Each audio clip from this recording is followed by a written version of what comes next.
Hey everybody, it's Dr. Jonny Bowden. Today I wanted to make a short video revisiting the subject of fasting. I continue to get a million questions about fasting.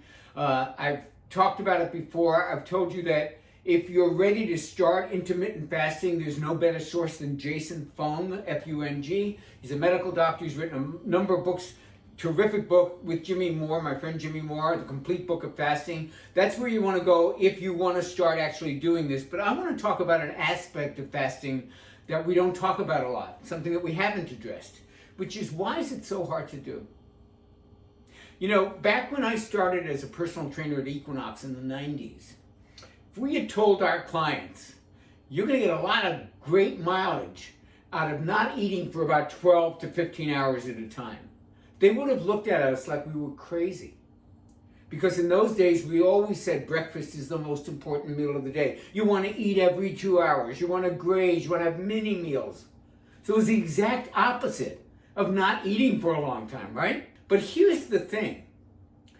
We gave that advice not knowing about different kinds of metabolisms. And certainly I didn't know the difference between a sugar-burning and a fat-burning metabolism. All our clients, in fact, most of us, had sugar-burning metabolisms. That's why we had to eat a power bar every 2 hours, because our blood sugar was crashing. Because our metabolisms had been trained to run on this stuff.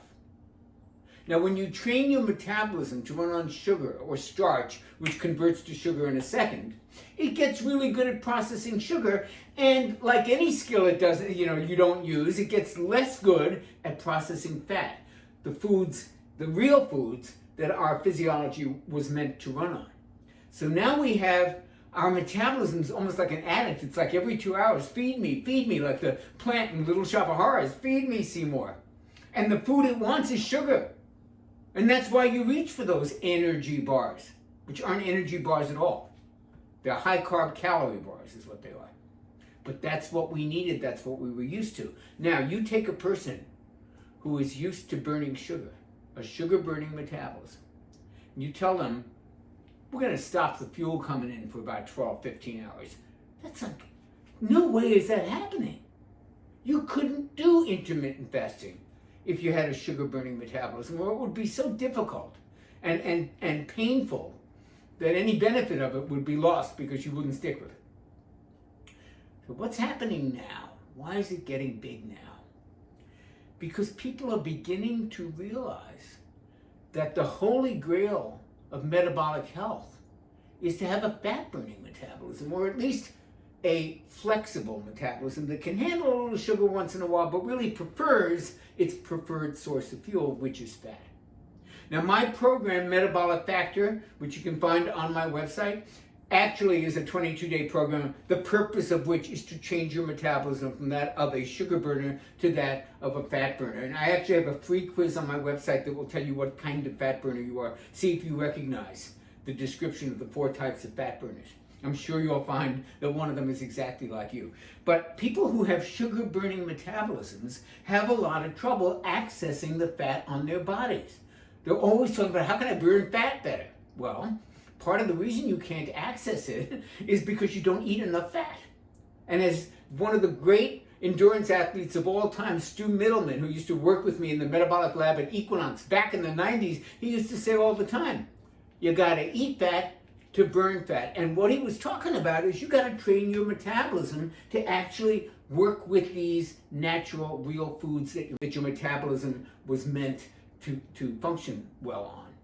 So probably if you want the benefits of intermittent fasting, and there are many, and you can read about them and look at other videos and read Jason Fung's book, and I've even made a few videos about all the benefits of intermittent fasting. But before you get there, if you want to do that, first, prime your metabolism so that being without food for 12 hours isn't a big deal.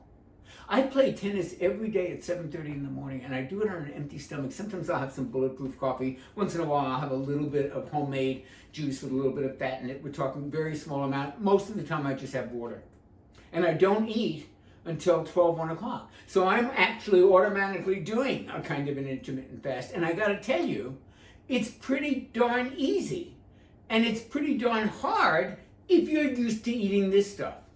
because your body will not let you forget how hungry you are. Whereas if you're eating a healthy, higher fat, lower carb diet, and that's what's coming in as fuel, your body's fine with not eating for a bunch of hours, because you know why? It knows how to access the fat on your body.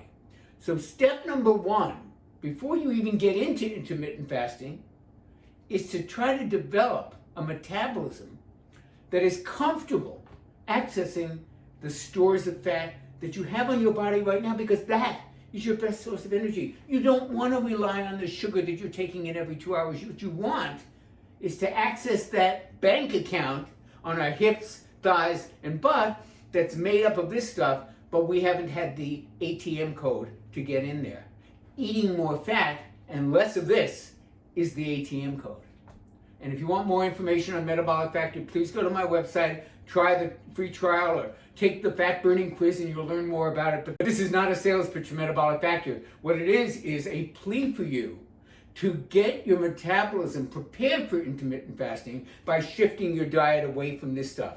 This is not, if you're eating a diet primarily of processed foods like this and convenience foods, it's not the time to start intermittent fasting. You got to do the first step first. And the first step is get your body familiar with and used to using these real foods as your fuel.